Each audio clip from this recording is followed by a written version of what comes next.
Nous sommes dans un pays où on applaudit les menteurs, on applaudit les manipulateurs. Nous sommes dans un pays où les gens pensent que parce que quelqu'un est dans le faux, il a gagné quelque chose. Oui, c'est dans ce pays que nous sommes.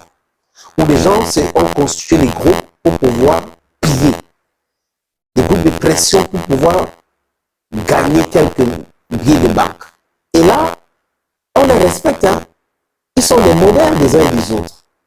Dans un pays où les fonctionnaires sont plus riches que les hommes d'affaires.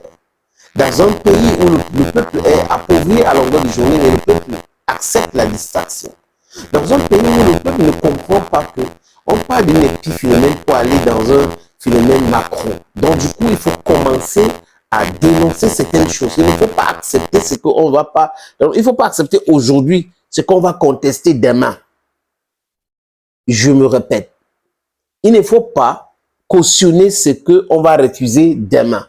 Si vous êtes en train de cautionner l'injustice, sachez que demain, quand ça va tomber sur vous, vous serez seul dans votre game. La dictature n'a pas d'amis. Ils ont que des intérêts, et des intérêts égoïstes.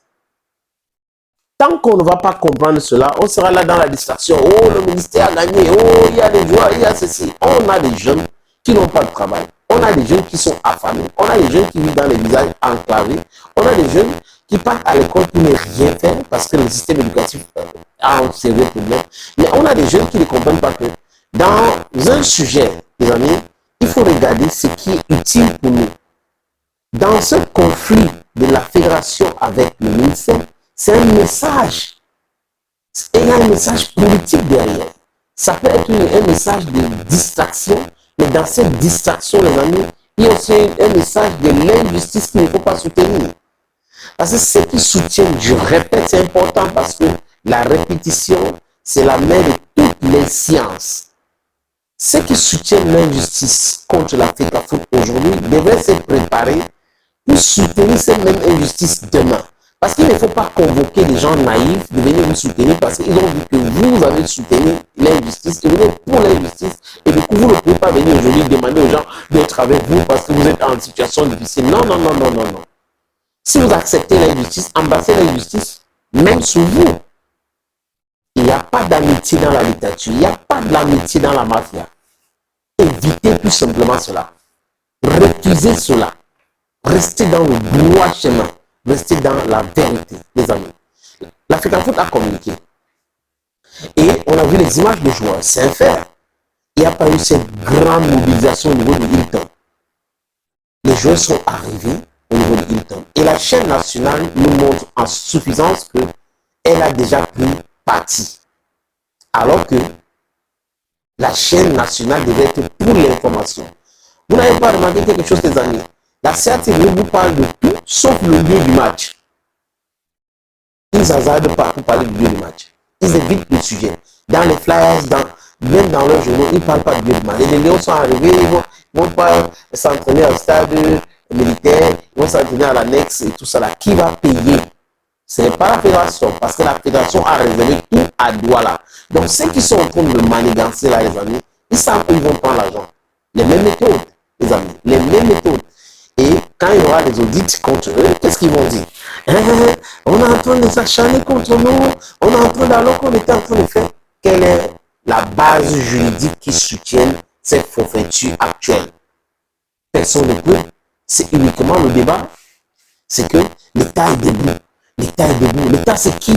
Le peuple est debout et c'est le peuple et l'État. Le gouvernement est debout? Non, même pas tout le gouvernement, parce qu'il y a des membres du gouvernement qui ne sont pas d'accord avec ce que Ngo Lekombi est en train de faire et avec ce que Ngongo est en train de faire. Ils ne sont pas du tout d'accord. Qui soutiennent ce qui saute à l'œil comme quelque chose de pas cohérent, les amis. Bon, je vais vous donner la liste de certains joueurs qui sont déjà au Hilton. La chaîne nationale nous a dit que Andrew Onana va arriver demain. Non, Andrew Onana est déjà à l'hôtel Hilton.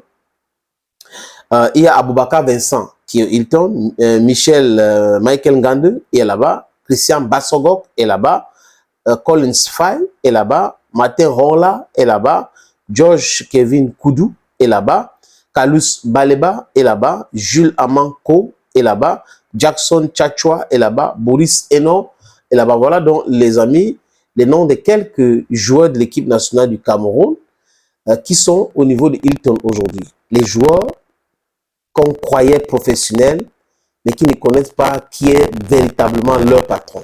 C'est-à-dire que leurs clubs les ont libérés parce qu'il y a une fédération qui les a demandés sur la base des textes FIFA.